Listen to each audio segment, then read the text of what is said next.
Okay, so an overview of all the things I do in wine in Paris. I do day trips to Champagne, which I enjoy doing. We have a private driver that comes to pick them up at their hotel or their apartment, whisks us away to Champagne. We do a tasting for the day, lunch, we see Notre Dame. Perhaps we go to Haute-Villiers, where Dom Perignon is buried.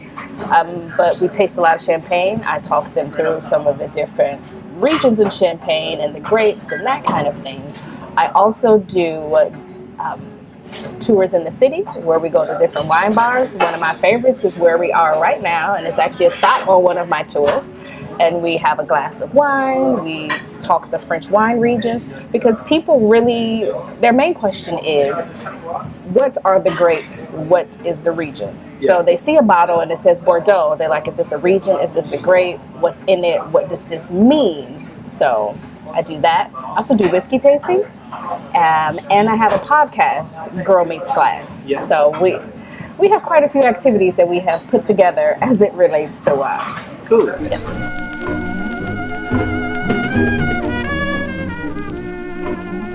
Of course, I'll start with champagne because I feel like people think of champagne as just for special occasions, which is fine. It's good for graduation or for a wedding, but it's also good for a Tuesday and for your Netflix Friday. It's perfect for that. I also am really getting into wines from the Languedoc region, so red wines from there.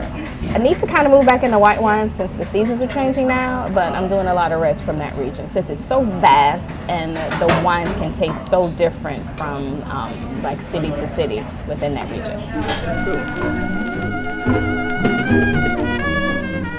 I'm actually amazed that when I'm at bars often, and I want to get a glass of wine or something like that, I see a lot of people ordering beer. And I was at a wine bar a few weeks ago and I got a glass of wine, and as more and more people came, they were ordering beer. So beer is a very popular thing for people to order here, not wine like you think. Also, cocktails are definitely, and craft cocktails are making a big appearance here. You have a lot more craft cocktail bars. Yeah, and by craft I mean like fresh ingredients, not those pre-mixed margaritas, pre-mixed daiquiris or things like that. But being more creative with their ingredients, the things that they use in the drink, sourcing fresh ingredients, and also things you can't make at home. Like I can actually make a margarita at home, but some of the things that they have where they're using fresh lemongrass and making their own tinctures and making their own bitters and things like that, that is a very big thing here too. There are a couple of craft cocktail bars I like. Beer is massive. Beer is massive. Small breweries. Yeah, and I'm surprised that it's like that here because they have so much wine. Yeah. But I think that's a generational thing. That's what I'm thinking because a lot of the people I see drinking beer are much younger. Yeah. I think it's like a generation kind of thing. So just a little generation under me that's who's drinking beer. Just a little under me.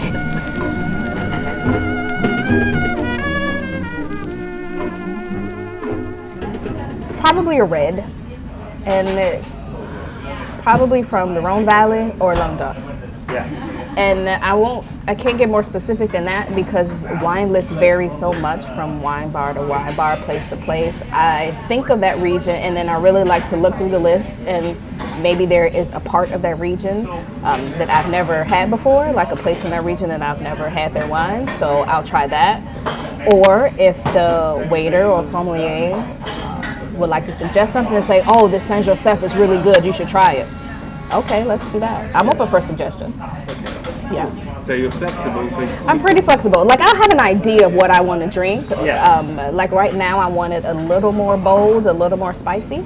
So that's why I'm going for those regions. But as the weather starts to warm up, I'll change that. I want some lighter reds, some crisper whites, a little more acid, a little more fresh fruit, fresh citrus fruit flavors.